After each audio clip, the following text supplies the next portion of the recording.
But cancer treatment is changing, and we literally are blessed and privileged to have one of the leaders kind of in this industry changing this, and it really comes down to genomics. So I want to introduce you to Ron Andrews from Life Technologies. He is the president of their medical sciences. And he's a very, very special presentation. I just heard a little fun fact about him, something about trying out as a kicker for the Jets. Word on the street has it.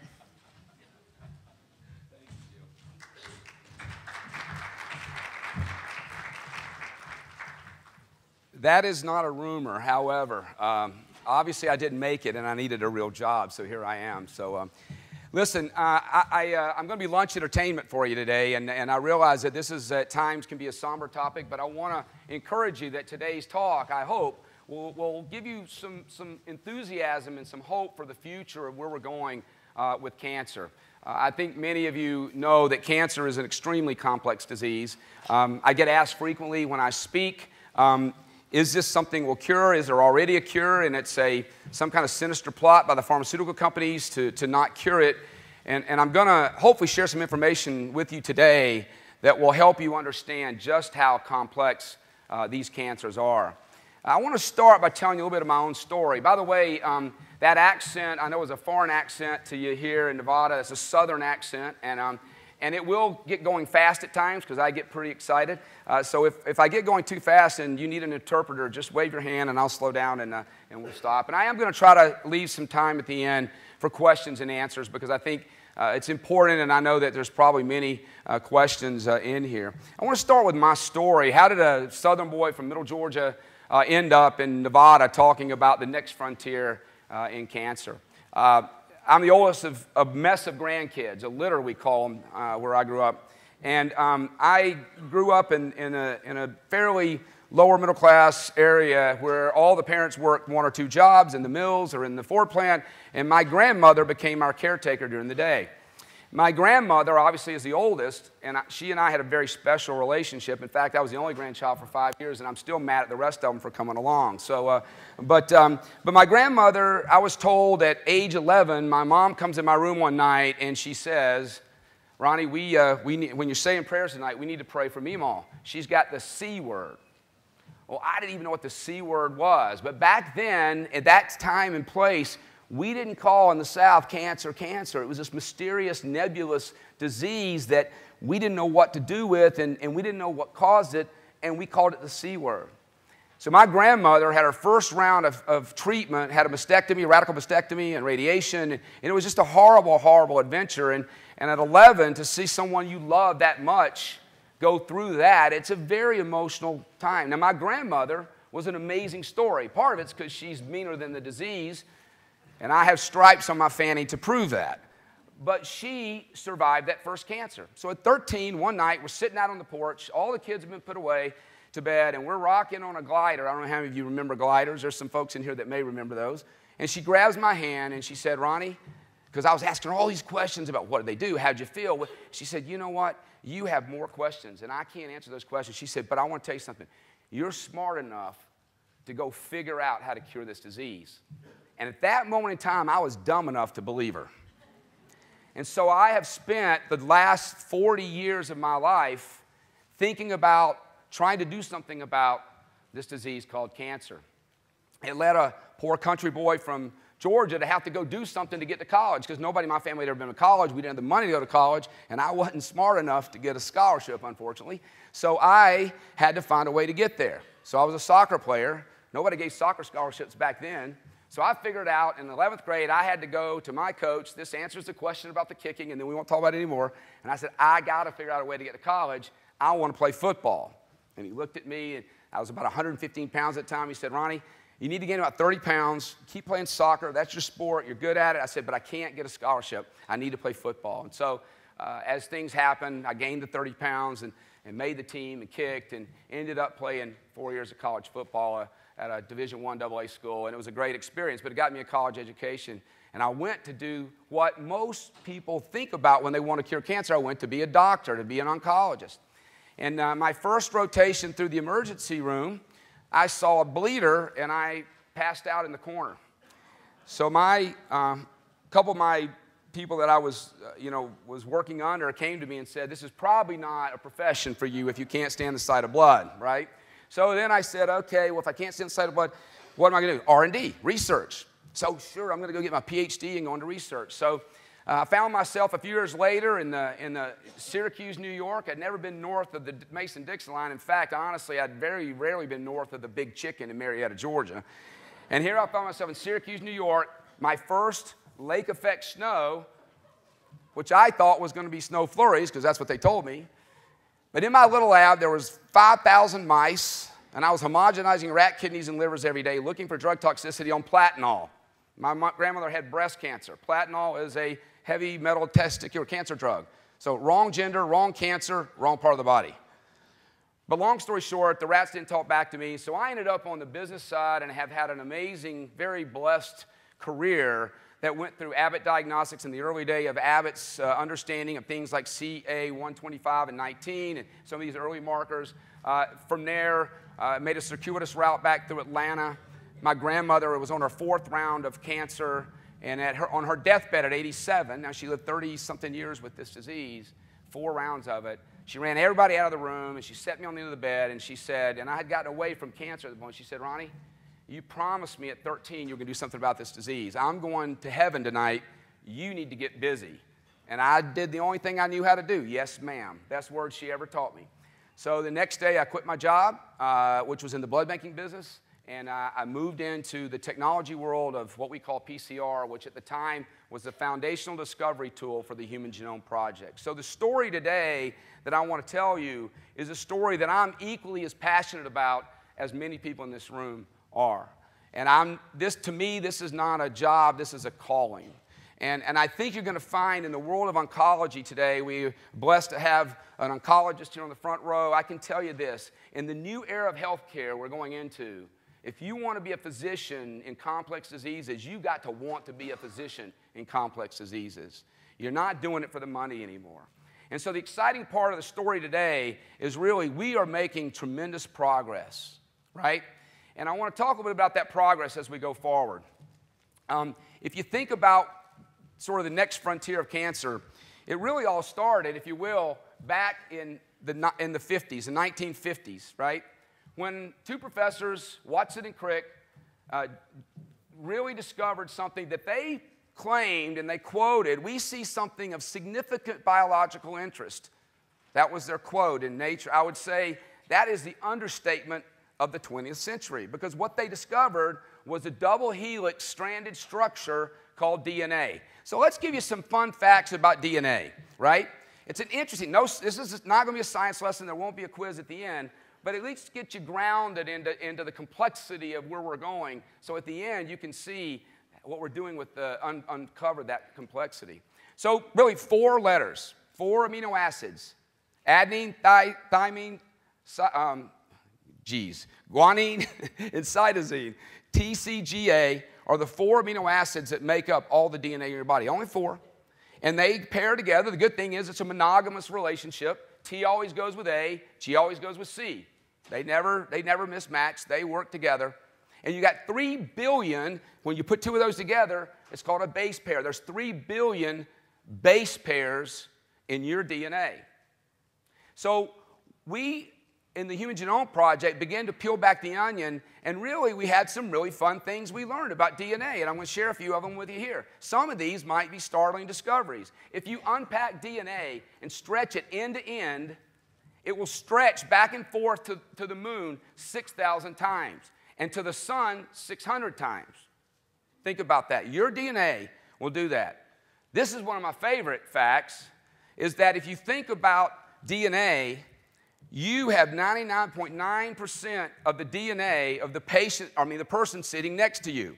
Now, I use this at home. This is a great tool. I got 3 kids. When they're getting on each other, I always say, you know what? Be careful what you don't like about your brother, because it's probably what you don't like about yourself, because 99.9% of you are the same. In fact, brother and sister, it's probably 99.95%, right?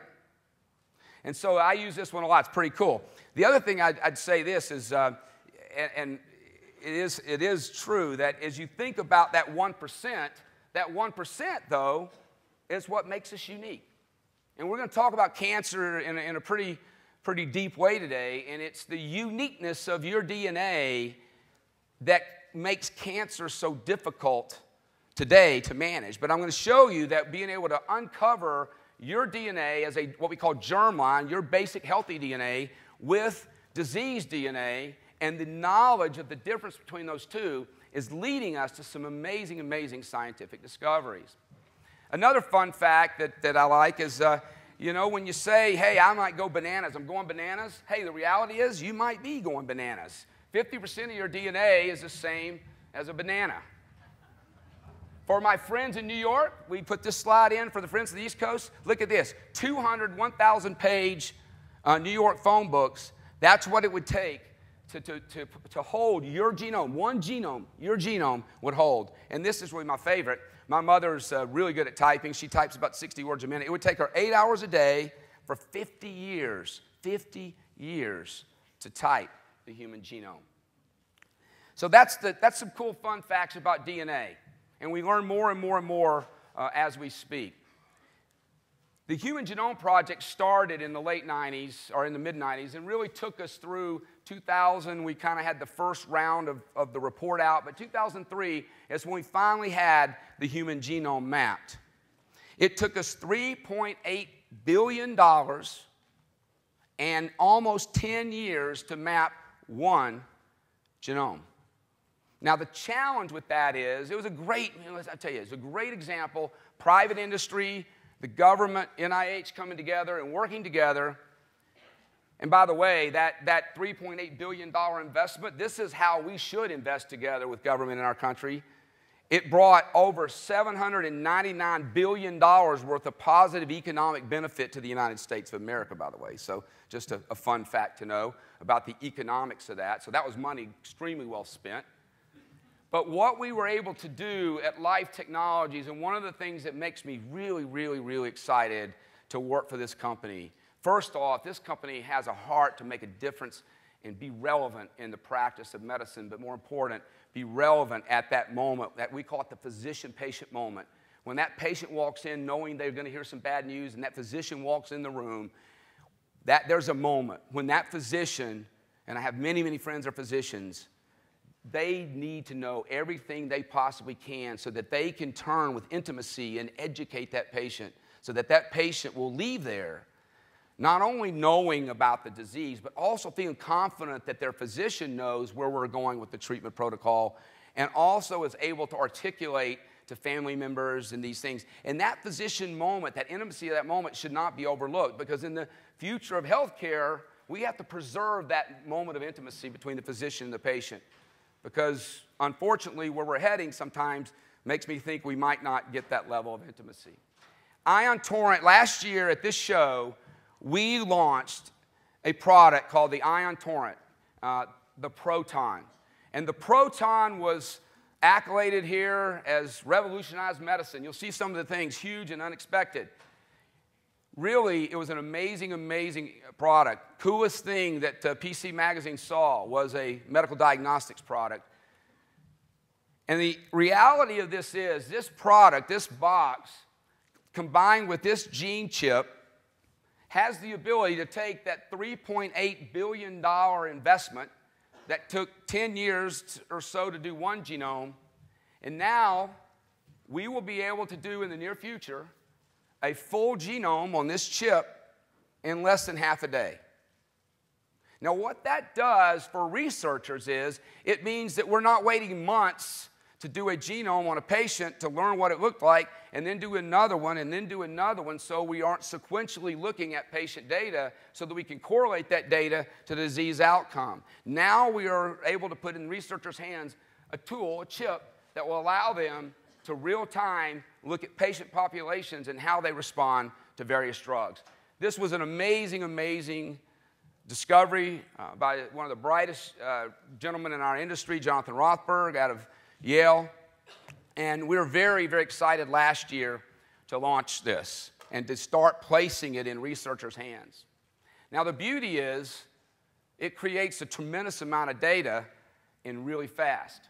The problem is it creates a tremendous amount of data really fast. And the absolute understanding of that data is what we're going to talk about next, because the reality is creating all that data and understanding a genome is only as good as our ability to synthesize the information and understand how cancer works and use that information to benefit a physician at that moment of intimacy. So what we're going to talk about now is really our knowledge of cancer today and how cancer actually works inside the human cell. And I like to use this analogy because as a boy from Georgia, I can't get too complex. I have to keep it simple for me. So I'm going to give you a little analogy here, and let's see how this works out.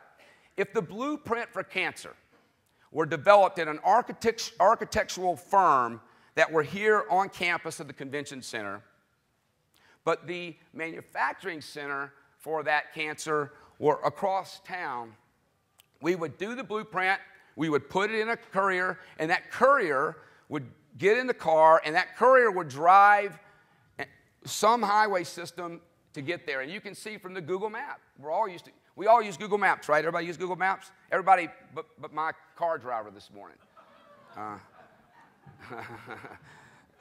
I'll tell you that story later if we have time.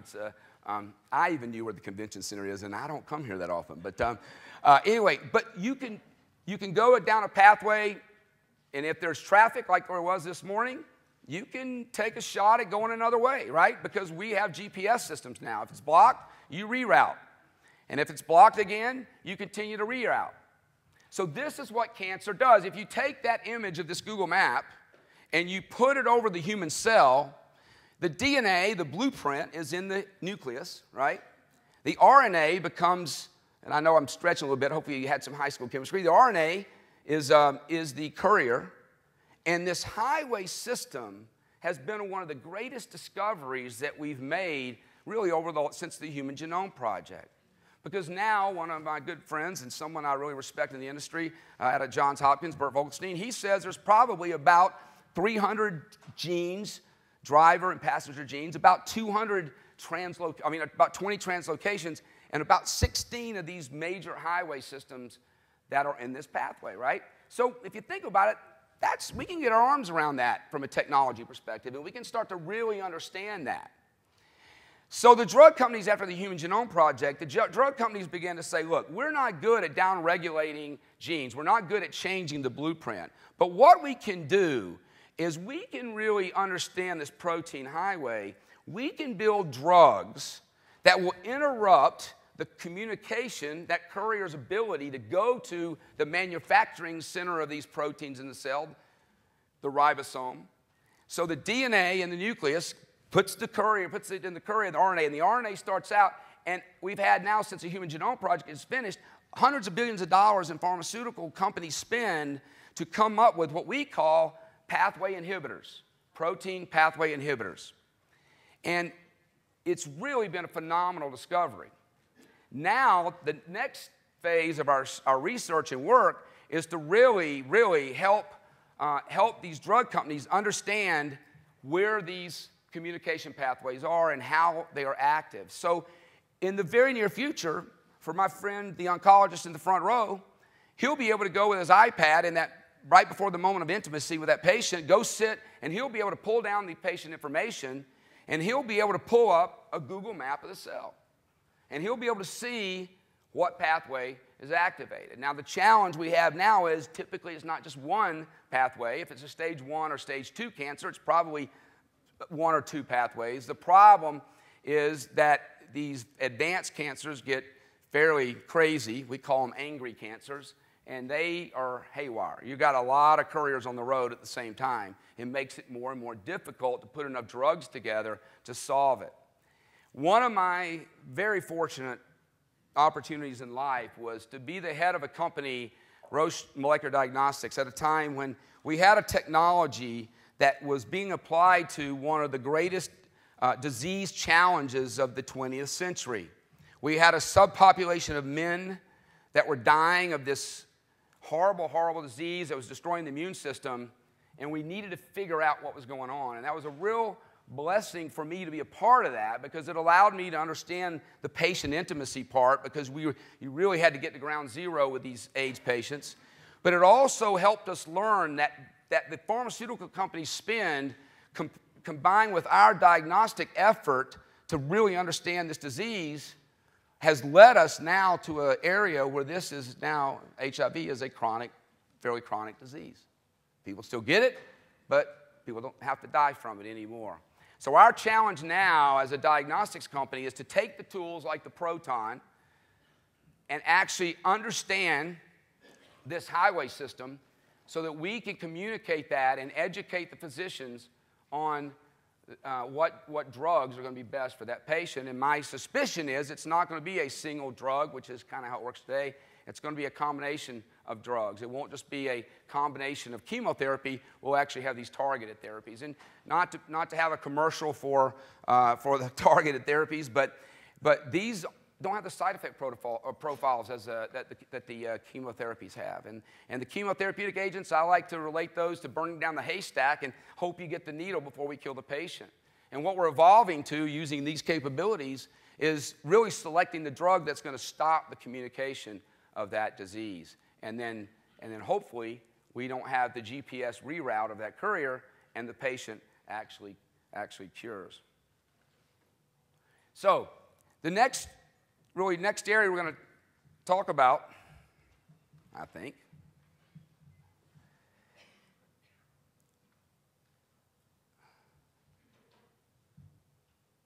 there we go. All right, so the next area we're going to talk about, I might need a little help from back there. It's not, there you go.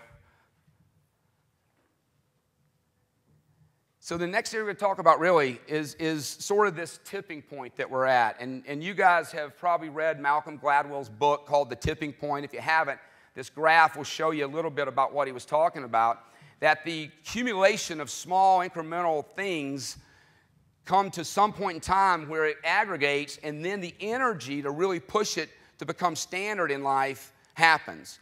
And we are at that tipping point in cancer. In fact, today, with over 500 therapeutics in phase 2 and 3 clinical trials that are targeted at these highway systems, the fact of the matter of having the proton and its little sister, the PGM, which can do small gene panels, those two products together are going to have a profound impact on how we manage this disease going forward.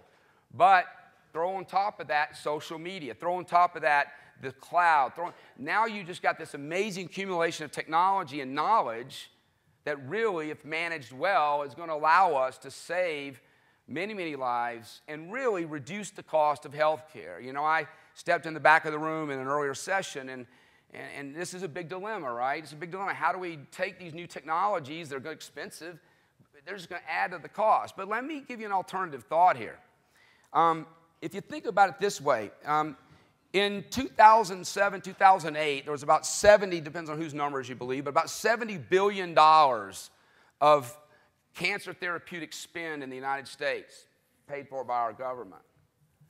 They estimate that somewhere between 20 and 25 billion of that had no impact on the patient, right? But if we'd used these advanced technologies, which I agree are not expensive, but if we had used them and done a $2,000 workup on a patient to pick the drug that was going to work and saved, if you spend $3 billion on that number of patients, you would have saved $20, $25 billion in therapeutic spend. And more importantly to me, the patient gets the right drug earlier in the disease cycle, and that's the secret to doing something with cancer. I mean, we still cure stage 1 cancers. I don't use that word lightly in my world, but hot lights and cold still, surgery still has a profound impact on patients with the stage 1 cancer. But once it gets beyond stage 1, these highways kick in, you start to see complexity, and it starts to get. So we are definitely at a tipping point in this disease area. There we go. So the next topic is really to kind of give you and share with you some stories that I think will hopefully give you some excitement and enthusiasm for what we're doing. You know, one of the greatest challenges, at least in my own life, that I want to see solved is breast cancer. And you know, I happened to be in Washington, or in New York City, and was speaking to a Wall Street group the day the announcement came out that the study had come out and women under 40, did I hit it again? Women under 40 no longer need to have a mammogram, right? And I was getting ready to go on stage, speak to a group like this. It was a group of investors on the street. So I quickly called back to the lab that I had started and we were using at the time, and asked how many patients did we see last month that were under 40. Now keep in mind, we did 200 breast cancers a day. There was 47 women that month that were under 40 that had been diagnosed with breast cancer. Now the problem with young women with breast cancer, this is an extremely aggressive disease when you're young like that. And the problem is they're pretty complex.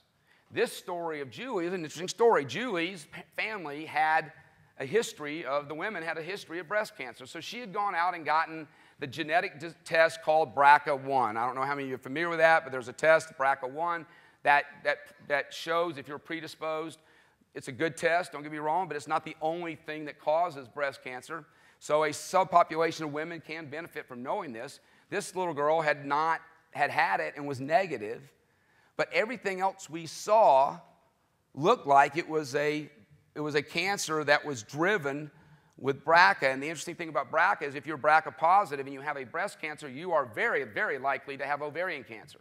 So likely that today, standard of care is evolving still, but I can see a day when you might do the treatment of the breast cancer and at the same time do a prophylactic removal of the ovaries just to make sure that you don't get ovarian cancer.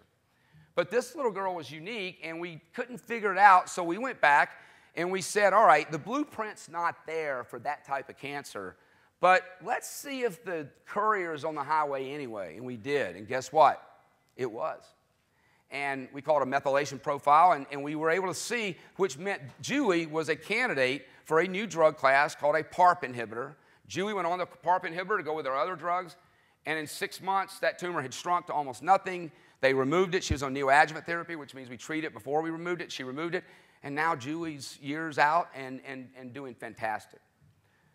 If we think about cancer, sorry guys, I'm trying this newfangled Apple TV. You know, you'd think I could map a genome of cancer, but I can't run the, I can't run. So if you think about another cancer that's pervasive and really challenging for us, lung cancer. Lung cancer affects smokers, right? And we don't worry about lung cancer. But the reality is we are seeing more and more and more cancers that are not associated with smoking in the lung. This is a story of a 42-year-old woman, non-smoker, mother of 3 kids, not feeling good. The last thing her primary care physician thought she had was lung cancer. But she was coughing up some blood, so they went and did the studies, the imaging studies, and they saw the top. You can see she was metastatic. She had metastatic lung cancer. 42 years old, would she ever see her kids grow up, go to college? Would she see her daughter get married? I mean, these were the questions that she was asking, and just her life was devastated. We did a molecular map of this lady's tumors, and we came to find out in the process that this was not a traditional lung cancer. This was a solid tumor of the lung, but had all the molecular remarkability of a breast cancer. In fact, it was an ERBB2-driven cancer, which is one of those highway systems. So the treating physician took a breast cancer drug and gave it to a lung cancer patient, and you see the bottom. Completely eradicated the cancer. This lady happens to now be about 6 years out, about 5 years out, and still cancer-free. If we think about prostate cancer is a cancer that, guys, as much as I hate to admit it, you got 2 choices. You die early and you don't get it, or you live long and you get it. So the idea here, though, for us is to find it earlier. Really go find it in the blood and understand, is this disease going to be a metastatic event that causes death for this patient? So most recently, Life Technologies has a technology called exosomes, And what we're able to do with exosomes is these tumors slough off little pieces of DNA and protein. We can now go find those really small pieces in the blood. We can separate them. We can analyze them. And now we realize we can do it in urine. So we are working with a couple of groups in the industry to work on a urine test that will be DNA specific for metastatic type prostate cancer. Today, if you're a man and you're over 50, you're getting a PSA test. And that test has been a great test in the industry for years. It's not perfect. The sensitivity is decent, but specificity is low. If you've ever had an encounter with an elevated PSA, that doesn't mean you have cancer. That means you could have ridden your spin bike that morning, right?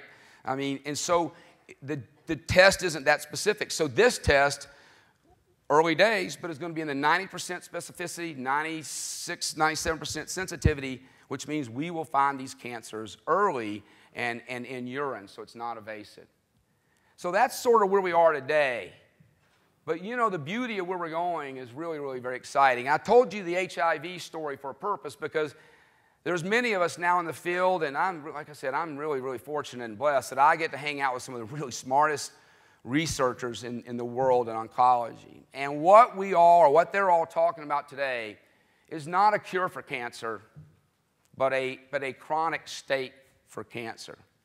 And how this is going to work is that we are going to identify the original tumor like we do today, and we're actually going to do all the mapping we do, and we're going to treat that cancer when it's detected, and we're going to do it with everything we have to help that physician get it right with the patient the first time so we actually give the patient the best chance to live. But what we know, as I said, about these stage 2, 3, 4 in cancers is that this courier has the GPS system.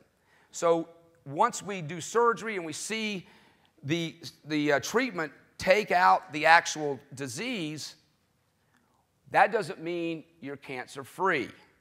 That means you're in a chronic moment with the disease. Because what happens is that courier turns on his GPS, and they will actually then go reroute, find another way to go. So how do we solve this?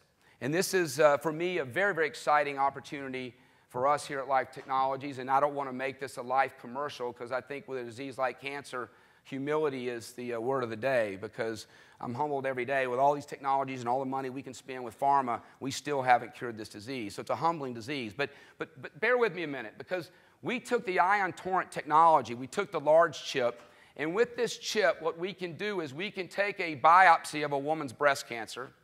We can, within half a day, do what I call an exome sequence, which isn't a full genome. It's actually the communication, it's the courier, if you will. It's the courier, start of the courier's path on the highway system. And we can do that with this chip. And then we have bioinformatics that we've acquired from the University of Michigan, a company called Compendia, that will take those data and will synthesize out the 20, 30, 40 unique targets to that woman's breast cancer. I can stand here today after, my previous life at Clariant, before GE bought us, we had done about 400,000 breast cancers in the 5 years that that company had been around. And I can tell you, we never saw a single breast cancer that was the same at the molecular level. We aggregated them into subclasses, but if you really get down to the exome level, they're all different, right?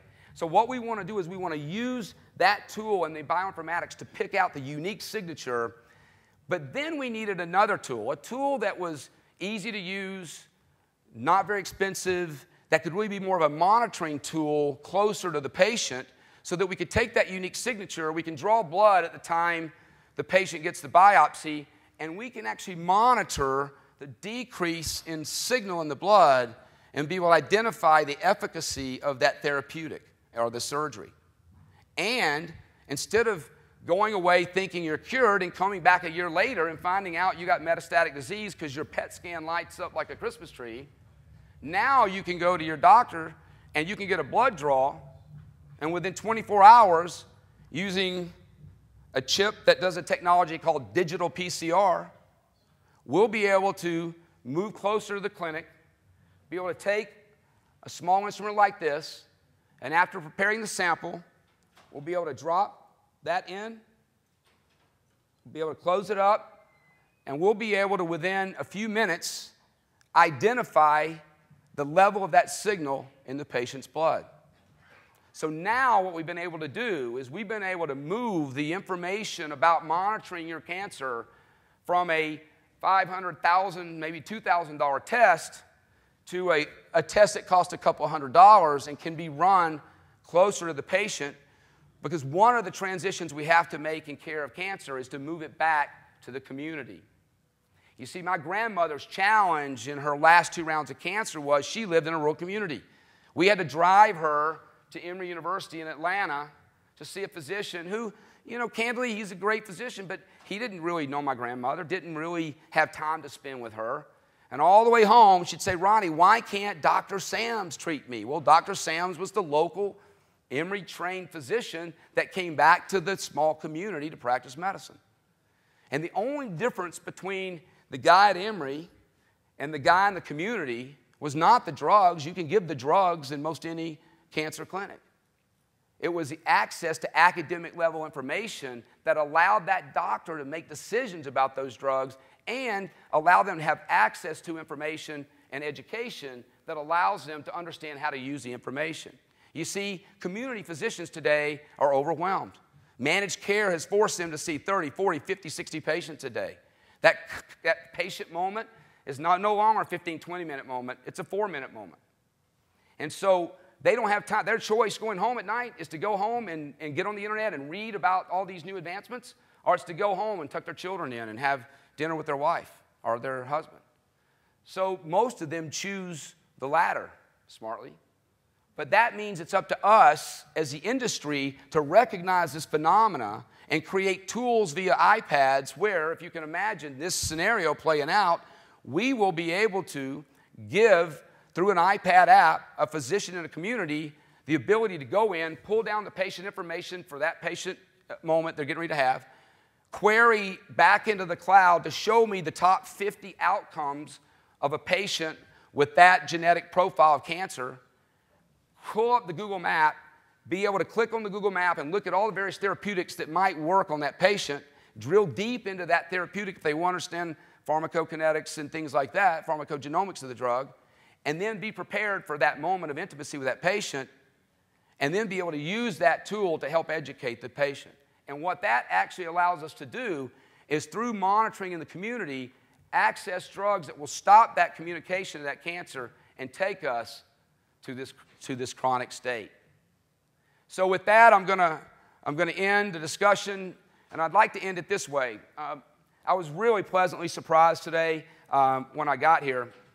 I ran into an old friend, and someone I call a hero. She would never call herself that. She is a healthcare professional, very, very well-seasoned healthcare professional in the UCSF system, had come down with stage 4 colon cancer that had metastasized to bilateral lung mets, was really given about a 10% chance to live. Because she was a healthcare professional and understood, we were in the early days of a lot of this then, but she understood it, she went and sought out information and sought to really take control of her process to get her the right care. And that was 10 years ago. And Einor's here in the audience today, and just wave to everybody. Einor, stand up and wave. But Einor is she's a dear, dear friend, and in an era when it was really ambiguous and nebulous, she chose to take control. And so my closing thoughts for you are this. Every month we're making new discoveries in this disease. You would not believe some of the phenomenal work that's going on. The next 10 years will dwarf the last 50. But you need to understand that because that wave of information is overwhelming a healthcare system where physicians don't really have the time to do all the research they want to do these days, you need to be a part of that healthcare process so that you can ask the right questions, especially if you have cancer, have a family member that has cancer. And candidly, guys, I doubt there's anybody in this room that's more than 1 degree removed from this disease. But take it, there's plenty of places to go to get that education. But don't sit back and let the system keep you from getting what you need to solve this disease.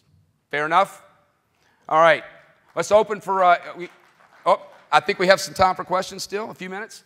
Anybody got a question? I'm happy to field whatever. There's some microphones in the aisle, so if you've got a question, or if you just want to holler it out, I'll repeat it for everybody. Any questions? I put you to sleep, didn't I? Oh, there you go. Hey, Ronnie, I speak the same language you do, so I like you can that. understand me. Is there a way to as a physician, is there a way to access the life technologies to be able to download the information that we might need to begin even the process to get to you? Absolutely.